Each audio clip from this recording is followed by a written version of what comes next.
After over 20 years of selling blinds and plantation shutters online, I can assure you that having a great DIY outcome, like what's behind me, depends on two things: good tools and good preparation. In the next several videos, I'm going to show you the tools and preparation that you need to have such a good outcome. Now, if this is your first project or your 100th project, in these videos, I promise you will learn new skills.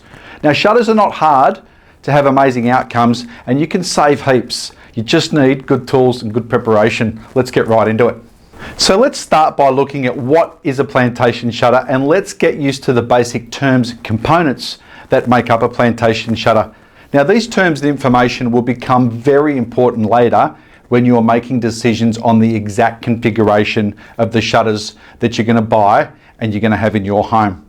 Now, before you purchase your plantation shutters from iSeekBlinds, let's look at what a plantation shutter is, and let's get used to some basic terms and components that make up a plantation shutter.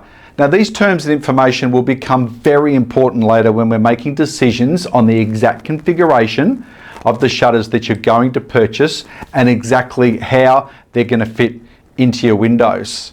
So let's start with this plantation shutter. So the entirety of the plantation shutter is called the shutter panel. Now, this is the top rail, this is the mid rail, and this is the bottom rail. Now, these components here are called the stiles, and they join all the blades and get everything going. Now, these are the blades or the louvers. They're 89 millimeters from front to back.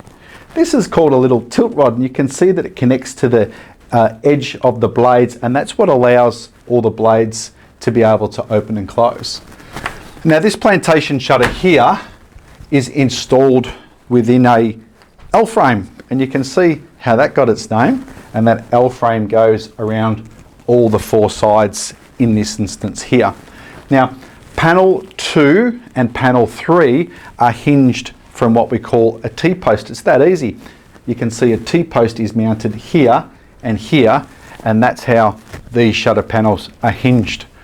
So shutters always work from left to right. This is called P1, P2, P3, and P4. Some other terms you'll see with the L frame is left, right, top, bottom, and everything is marked with all the telltales so you'll know exactly where it goes. So those are the parts of a plantation shutter.